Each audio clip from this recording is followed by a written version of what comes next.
Hey guys, it's Tech Specialist here, and before I say any news about Google I/O, I'm happy to say that this week I'm going to be getting my hands on the Samsung Galaxy S4.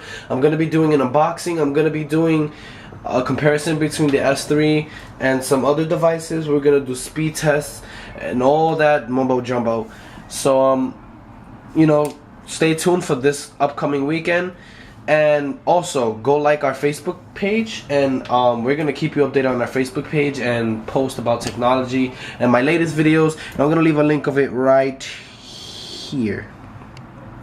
So let's get on with our news about Google I/O. So I'm just gonna do a quick overview and cut out all that chatter that was at the 4 hours and 55 minutes long conference. It was extremely long. I didn't even get to finish watching it because I had to go run some errands. But enough of me talking, let's get on with the video. So the first thing we've got here, it wasn't the first thing they announced, but I'm just gonna go in my memory of what they announced, and I'm just gonna give the huge highlights, not the little buzz here and there. So one of the biggest things they announced is Google rebuilt Maps, basically, and it's for iOS and Android, and also for the desktop browser. So they added more terrain, live streaming of car crashes, traffic jams, delays, closed streets, closed highways, closed bridges, etc. And I think you guys get the point of that. And we're gonna be seeing more and more countries in the coming time added to Google Maps services. And that's all I got right now for Google Maps, but I'll keep you guys updated about that.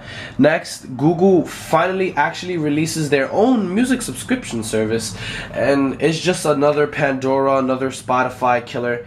Let's not say killer because we don't know what's going to be going on, but another competition. But I think I can show you here on the Nexus 7 because most of these updates that they spoke about were rolled out today. So I'll be showing, I think Google Play Google Play Music All Access. That's what they're calling it. So it's a subscription service for $99 a month, and it's basically exactly what Pandora does. You get your channels, you get your music, but you get to pick what's next on the music queue. As Pandora's Spotify, you have to wait till what they're giving next, and you'll only have a certain fast forward amount times per day. No, on All Access, you pick what your next queue is for your music, and it shows you the upcoming song, and it's pretty cool. And you can go download it now. You could go download it now. Google is giving a free month service to everybody, and if you like it, then you pay the $10 a month. If you don't, then bye bye. But from what I've seen today, it's pretty decent. It's pretty cool, and I think I'm gonna be paying that $10 a month because I think it's worth it. But everybody has their own opinion, right? So next, I don't have any pictures on here of the Nexus 7 because I really couldn't find no pictures from the press conference, and I apologize, I really do. But I'll probably leave a link of where you can see the video in this link's description. But so yeah, one of the biggest things announced, and it was one of the biggest disappointments, was no new hardware was announced, but excuse me for that siren, New York City, but except for the all Samsung Galaxy S4 Nexus version. So all it is a Samsung Galaxy S4 with clean vanilla Jelly Bean 4.2.2, and we'll be receiving updates as the Nexus 7, the Nexus 4, and the Nexus 10 does, the first devices, and now the Samsung Galaxy S4 is gonna be a part of that family.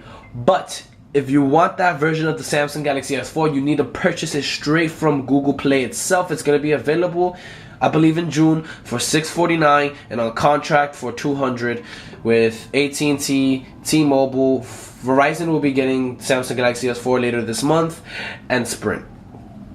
So yeah, if you want an all Android version on the powerful monster house Samsung Galaxy S4, and you don't want all that Samsung bloatware, you can go buy a vanilla Android Samsung Galaxy S4 this June.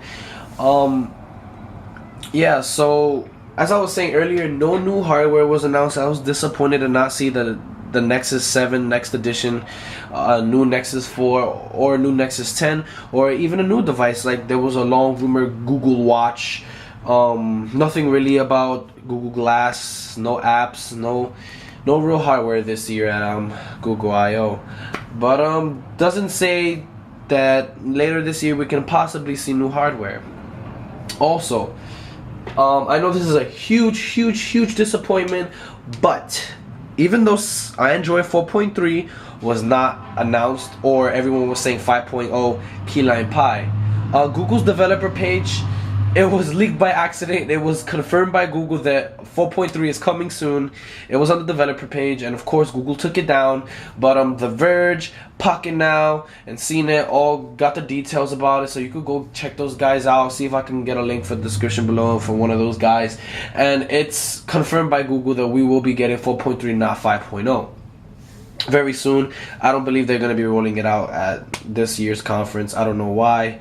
And I was totally waiting for some software updates. But I guess we'll have to see what's possibly maybe in the fall. That's when, you know, Apple's conference comes up and you see Google can go head to head. Another big thing at the conference was that we saw Google Now be transferred to desktop browser, so you don't have to have Chrome OS or Chromebook. You can be using, you know, whatever device you use, just using the Chrome browser. So we're gonna be seeing Google on our Chrome browser, and it's basically gonna be starting to eliminate the keyboard. You just say okay Google, and you know, say what you gotta say, ask for directions and stuff like that. And today we also saw tons of cards and improvements to Google Now. We're able to set reminders, get better location advice, and you know, all that stuff, all that good stuff. And you know, Google's really killing it right now, especially with Android's booming in the market right now. But yeah, so hardware's done, and we're gonna start moving on to Chrome. So for Chrome, there really wasn't any big news besides Google Now coming to Chrome. And man, I didn't get to see the ending of that conference, so I'm not sure what was announced last. But basically those were the huge highlights of the event, besides all that extra. And oh yeah, that's what I forgot. Google announced their own Playground service. It's not called Playground, but you know what I mean. It's basically what we got on iOS. We've got a leaderboard, achievements, ranks, whatever you want to call it. We got it on Google. It's going to be launched this June for all devices, Froyo and up. We're going to be seeing that pretty soon, to roll out soon to majority of the games. We got some updates in the Play Store. We saw tablet version apps, you know, special category for a tablet. And that's basically what was at the conference. So yeah, you guys, subscribe, like this page, and if I forgot anything, just tell me and I'll, you know, make a part 2. There's no problem. And be ready for this weekend for the Samsung Galaxy S4 and some comparisons with the S3 and all that stuff. And remember, don't forget to check out that Facebook page and check out my partners Murphy Cell Phone Repair and Metro PCS World Class.